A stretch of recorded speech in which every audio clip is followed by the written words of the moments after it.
I guarantee you for almost everybody, whenever they pull 49 doors and they heard no 49 times and then went home, that 50th one around the corner was the one that was about to tell them, hey, I just got my statement in the mail and there's some stuff on there I don't understand. Can you help me out?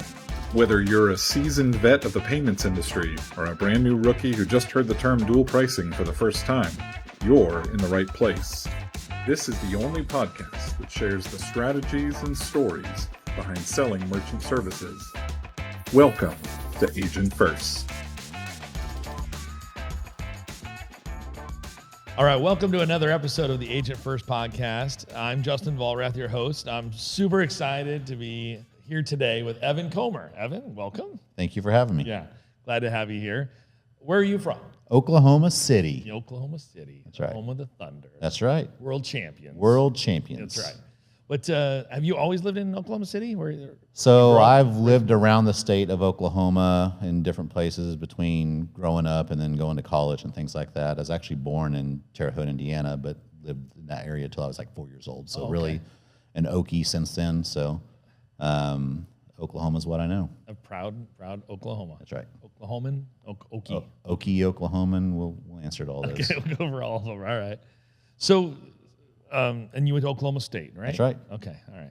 We'll Go not, Pokes. Yeah. We'll not go down that path. But so one of my favorite questions I always ask is like just kind of laying the groundwork for how you got into this industry. Mm-hmm. I'm sure you were not a child saying, "Man, I want to sell merchant services when I grow up." Right? Nobody was. Nobody did that, right? So how did you get here? It's a really good question because, like a lot of people that have kind of found their way in this industry, it came down to being valued for the work that they did. Previous job, I was in a sales and marketing role. Really loved the place I was working. It was a lot of fun. It was an experiential business, so a lot of fun to be at. But I got to a spot through like the second quarter, and in the year I was halfway through the second quarter, and it already maximized my bonus potential for that quarter. So really, everything else I sold for the rest of that quarter was for free. Oh wow! Yeah. So that just got me to where I was looking for something that would pay me for the work that I was doing because I felt like I was doing an excellent job as a salesperson. Yeah. Talked with some people. Kind of put some feelers out on LinkedIn, had some of the big payment processing companies that happens to have an office there in our hometown reach out. And so I asked somebody that I knew used to work for them, like, what do you think of this? And she said, if you really like that, then you want to come talk to me and the people that I work with, which is where I went to work whenever I worked with Beyond, but really liked what I heard. Yeah. Found out that, it was commission only. That was a little scary because we never done that. Luckily, my wife had a successful career at the time as a banker, and we could kind of weather that storm. But because we were able to do that, it really gave us an opportunity to take a chance on this and test it out and see. And about 3 months in, never looked back. Yeah. What year was that when you started? That was 2018. 2018. Okay. All right. So we're almost 8 years. Yep, yeah, that's exactly right. That's so. So you got 2 years in before COVID. Welcome to COVID, right? Yeah. So you're still, 2 years in, you're building. You've done well, but you're not by no means, rolling in cash at that point yet. So correct. How was that? 2020 was better than 2019 and 2018 for me. Really? Oklahoma, a little bit different scenario with businesses. It's one of those, like, if you're not shaking a hand with the person who owns the business, then they're not doing business with you. Right. So if you can't go into those businesses and meet with those business owners, you really don't have much of a chance anyway. Well, I was still going around to some of those businesses because those businesses were still running. They didn't have all their employees that they would typically have because of COVID regulations, but guess who was still there? Right. The decision maker, and it maybe gave me a little bit of access that I wouldn't have had otherwise. So with that being said, like I said, it just kept growing. And it also, we talk about this a lot, I think, is if any idiot could come and do this job. Right. There's no certification that says you can't come do this because you didn't pass a test. Anybody could come and do this and do it temporarily if they wanted to, and that's typically what happens. Yeah. I think COVID, for those people that were kind of starting at that time, maybe weeded out some of those people that were just checking it out or in the herd a little bit. Signing up their sphere of influence, and that was it. And that probably gave me some opportunities to really establish myself in my community as the payments person because I was still out there and active during that time. That makes sense. Ironically, for Pay Compass also, as a company, 2020 was a much better year for us than 2019, mainly because we didn't exist in 2019. Yeah, so it's one way to grow that. Year. Yeah, for sure. So over the last 7 years for you, like you've built a tremendous business, great portfolio, you're doing well. How are you doing it? I mean, everybody does it differently, right? I think I know the answer for this for you, but like, there's some people that are, cold callers, networkers, mixture of both. I'm only on social media, whatever it is. What's it been for you? I beat the streets whenever I first started, and I heard some of the other people that have been on this podcast kind of say some of the same things. That they beat the streets. They invested that time in the beginning so that they could reap the benefits as time went on, and I think I've kind of gotten to making that. I supplemented a lot of that with a lot of the networking I do. Chamber of Commerce has been a huge blessing for me. In fact, one of my clients is a Chamber of Commerce, and that's where I do a lot of my work within. But it helps to be able to say, at any of our networking events that we're doing with that Chamber of Commerce is, the Chamber, whenever you pay your dues, you're working with me already. You might as well use it for your business, and that helps a lot. I also lead a networking group that has 50 and 60 people in attendance each month. That really shed some light on what I do, because as the leader of that group, I get the opportunity to expose myself to. Well, that's probably pause. Don't say that. But get some exposure for what I do to all of those business professionals, and really weaponizing them to be referral partners for me. Not so I can go sign them up as one of my clients, but one of the, my little elevator pitch I use a lot in that situation is, I'm not here to sell myself for your business. I want to work with the businesses that you are working with. So when somebody says, you know what, Justin, we really like what you offer with your business, but we don't have it in our budget right now. Right. You can go tell that business, like, hey, have you met Evan? Because he frees up money in people's budget all the time so that you can not only have somebody local to help you with that, but take advantage of what we offer. And now we all get to work together and do it that way. And I think that's kind of helped me be a really good connection for people to make to the businesses they're trying to work. You're a resource now, more than just a sales guy, right? And a dot connector is a good way to put that, because now, same for me when I go and prospect in business, like, hey, Evan, we'd really like to talk to you more about that, but we got to get our sign out front fixed so we have business rolling in. Hey, I know this guy that's a great sign guy down the road. Let me connect you guys. And now I'm that trusted resource for them too, for something outside of what I went in to talk to them about originally. So taking that kind of that full high level view of what's going on and build relationships that way, I think is probably what's helped me do well in my community. How did you, leading a networking group, did you start that networking group? No, that was in existence, and there's, the way ours works, it's not a BNI or Gold Star, it's not industry exclusive. It's not, it's free to attend for people that want to attend free, and there's some perks if you want to join as a member, things like that.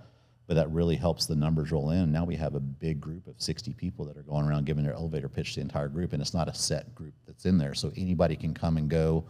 It could be 60 people this time, and it could be a different 45 people with some of the original people that are in there too. So it's a great way to, not just for my business, but for any other business in attendance, to gain some exposure for what they do. So I really get to see what other people are doing. And because I don't have a huge team of local people that work directly with me, those are my coworkers. Right. So I get some socialization that way, but also some professional competition, and kind of lets me know the things I'm doing well, or the things that maybe they're doing well that I didn't think that fit into what I do. Maybe they do. Right. That's true. Yeah. Is that the downtown Edmond one? Yeah. Well, it's called Mix and Mingle. Yeah. It makes sense because really we're just kind of just mixing it up and putting people in the same room together. We patronize a local business to have that at. They let us use their space, but mine happens to be at a brewery. Go figure. Yeah. So we have a good time, and it's just a great space to hang out. I love that. And for everybody out there, he didn't tell me that ahead of time. That's how good you're doing on LinkedIn. I saw it. I've seen it enough times that it was in their noggin somewhere out there. Yeah, that's good. So Is there a certain type of business that you like to go after more than others, or are you just kind of across the board in all of them? A lot of stuff that comes to me here lately is a result of referrals from either happy clients or people in my networking thing. So really, it's just kind of whatever comes my way, I'll go entertain and see if there's a fit. Really, for me, it's the businesses where I can talk to the decision makers, so not the big 5-location restaurant. Stuff like that, really where I can walk in and I know that business owner or decision maker is probably, if they're not at the counter, they're in the back, or if it's an auto shop, the guy that owns the place is turning a wrench out there in the garage, he's there. Right. So stuff like that. So yeah, I don't think I've ever gotten into a situation where I've gone into a certain industry and said, I'm just working this for the next month or whatever. It's them, and then it's the businesses that are around them that I'm going to visit. So really, it's about being efficient with my gas more than anything. Talk about that, because you just mentioned that. I love that, the kind of what I've always called the clover effect. I don't know what you call it, but where, hey, if I've got an appointment with this person, or I just signed this person, I'm gonna make sure I go talk to all the businesses around them. Are you kind of using that same methodology there? And in my situation, if you're familiar with the geography of Oklahoma, there's Oklahoma City and Tulsa, and then there's all the little towns around. Well, if I'm driving an hour away, I'm not just going to that one spot and then turning around and going back home. I'm going to make some use of, I'm here. These people know some people. I'm going to maximize it, because whenever I have a successful meeting with one of those people, well, guess what? Probably in a week or so, I've got to come back and set up whatever our solution is for them. Then that's a great time to set that meeting with somebody else I met that first time around. So really, it's efficiency in some organization of that. I keep I'm probably one of the few, especially in these days, that keep a handwritten pad of paper of all the businesses I've ever visited in the last 7 years. Okay. And name of the business, where they're located, what their solution is, and then I will go and type that into my Excel spreadsheet. And that way, if something pops up of XYZ processing company is rolling out this annual fee that I can go filter that list by who they're using for their payment processing or point of sale system, and have a hit list that I can go and really target whenever things like that happen, and hopefully be the first person to walk in their door to let them know, like, hey, I can help you avoid this because it's coming. That's brilliant, man. That's brilliant to do. Just to keep some.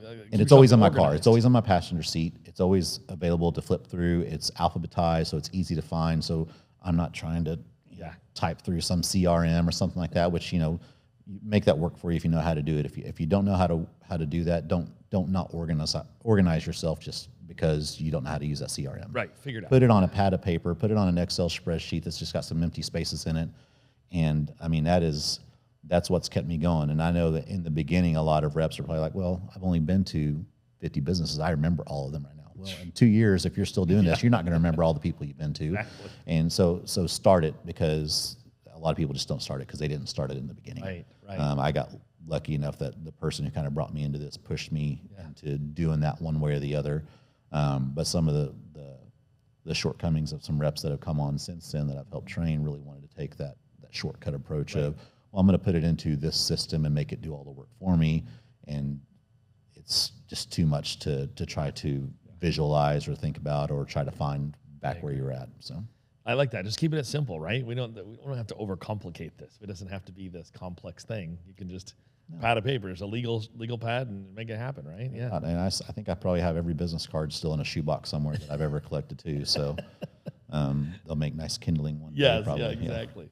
You mentioned there about training others and helping others. Is that something that you see for yourself as you continue to grow in this industry? You want to do more of that? Is that, some people are like, that was great at one time, but I don't want to do that anymore. I'm just going to focus on my own portfolio. I've kind of gone that route. I have some people that express interest and bring them on. It's like, hey, I can teach you to do this. Can you hear no 50 times a day and still be excited to get up and do it next Monday? Right. And they all say yes, but eventually they're not okay with that, or just not realistic. What I probably see more than anything is the people that give it the good old college try. Yep. And then they put in their notice because they're not signing deals, or I'm hearing no too much, and they give in their 2 weeks notice, but they still work it for those 2 weeks, and guess what happens? They sign more deals in that 2 weeks than they did the first 6 months. Yes. It's like you were there. Yeah. You were right there, Yeah. and you gave up a week too early. Right. And, or you got rid of the desperation sales breath because you had to sign these deals. Now you don't care if you sign that deal because you're moving on anyway. Guess what? You treat that person kind of like, the cat down the street. Like, I don't want to talk to you, cat, and that cat's coming up and rubbing on your leg. You were treating them like a puppy. Like, come here, come on, Yeah, and they're not coming. And that's where when you flip that switch over, where you're not in desperation mode to sell a deal before the 28th of the month, so that you can make sure that it's installed before the 31st. That's changed the way that I operate quite a bit. Right. And I think for anybody that goes, this route of working in a 1099 role where you're putting up whatever comes your way, you're not having to go sign bad deals just to get a fourth one in before the 31st. Right. That's where you really start to realize you were taking money out of your own pocket. Right. And what was happening for so many people, I'm sure, we all fell into this trap. Hopefully you did it less often than most, I'm sure, was that I had a quota to meet. It's the last week of the month, so I'm now discounting deals to try to get that sale done just so I can make my number. When if I would have waited another week, I would have signed. Person was going to sign with you anyway. Yeah. It's crazy. Agreed. And you gave it away just to make it happen 4 days earlier. Right. Right. Who did that really benefit? Yeah. Some artificial date deadline that we had to create. Yeah. I haven't had a deadline in 2 years. So. What do you think is that? You mentioned there that these they'll give it kind of the good old college try, and then it doesn't work out for me. What do you think is that thing that makes somebody stick in this industry? Somebody last, somebody that creates success long term versus the person that does only make it a few weeks or a few months in this.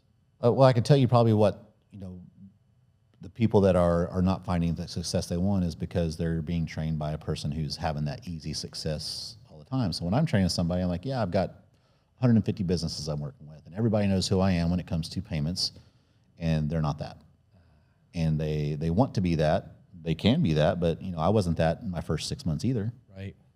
But they're putting someone on a pedestal and saying, "Oh yeah, I should be able to just go do that. I'm smarter than Evan. I can do that all day long, right?" Well, it takes the work, the investment of time in the beginning, so that you can, now you just work smarter instead of having to just beat down doors all day long. Like, I used to pull 50 doors a day. Right. I don't have to anymore because I pulled every door in 17 counties around where I live. So I love that. Yeah, you're not going to pick up the basketball and be Michael Jordan tomorrow, exactly, right? Yeah. It's going to take some exactly time. Right. Take some time.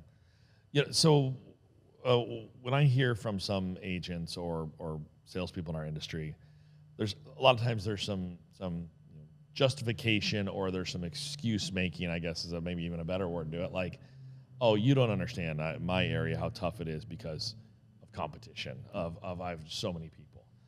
You live in a town with one of the largest payment processors in the world, has a massive presence, and you've still obviously found massive success. Has that been tough to overcome, or is it just one of those things where it's, hey, no, I'm Evan, I'm going to overcome this? Just because they're massive doesn't mean they're the best. Right. It doesn't mean they're the best fit for you. So that, in my opinion, is more opportunity for me. Because although there's a building there in downtown that has that name on it, those people aren't walking into those businesses. But I'm walking into those businesses. I'm shopping those businesses. I'm advocating for those businesses through those networking groups that I talked about. So I'm an extension of all those people that have chosen to work with me for payment processing. Because, just like whenever we talk about how we're paid, the better those businesses do, dollars-wise, the better I do. Yeah. Well, why would I not make sure that they have the most success if all it takes me is reposting that they're having a big sale this weekend or something like that? But that big company's not doing that. Right. They're not putting that on their social media page or their website or their LinkedIn and things like that. But I'm sharing the heck out of that stuff. Great so point. that for me is how I make sure to stand apart from not just the big guy, but also anybody else that is, maybe that individual rep that's just like I was. So yeah. And you're not needing an Applebee's, right? We're going to the local restaurant. Exactly right. Yeah, That's right. No doubt. I love little that. diners going. Yeah, you got it. I love that. One last question for you. Okay. There's somebody out there listening to this podcast now, and this is one of the questions I ask almost every time, is that's struggling, man. They're brand new. Maybe they're with the wrong company, maybe the bad manager, or maybe they just haven't figured it out yet. what's that one thing you'd say to them? Like just do this. Stay organized and follow up. Okay. Follow up is one of the things I think I did the best starting out. Okay. You're going to see me 4 times in the next month until you either tell me yes or you tell me flat out no. But if you're telling me, hey, we're just not ready yet, you're going to keep seeing me. If you go out, say your goal for the day is to pull X amount of doors or to meet X amount of people, you're not done until you've gotten an appointment. Right. Or that you got to have a meaningful conversation with one of those business owners or decision makers. If you didn't get that, then you're not done. Right. Right.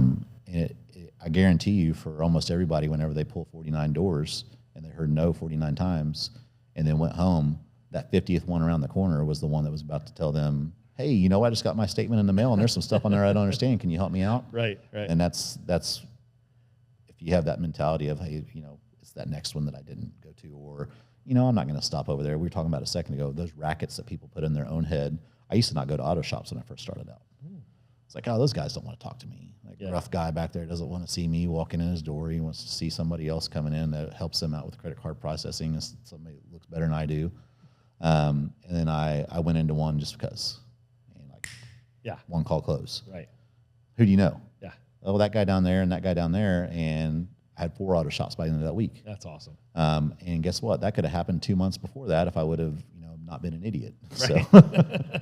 I love it. Well, Evan, I appreciate you being here, man. I appreciate you doing this. This is these stories, your story specifically, of how you can just, be organized, follow up, do the networking is something. It's a simple method that far too few people do, sure. But it really isn't that. We don't have to reinvent the wheel every time, right? Just stay true to a system, and it can all work out for sure, man. I appreciate you being here, brother. Of course, thanks. Yeah. Thanks again for joining us for another episode of the Agent First podcast. We'll see you again next time.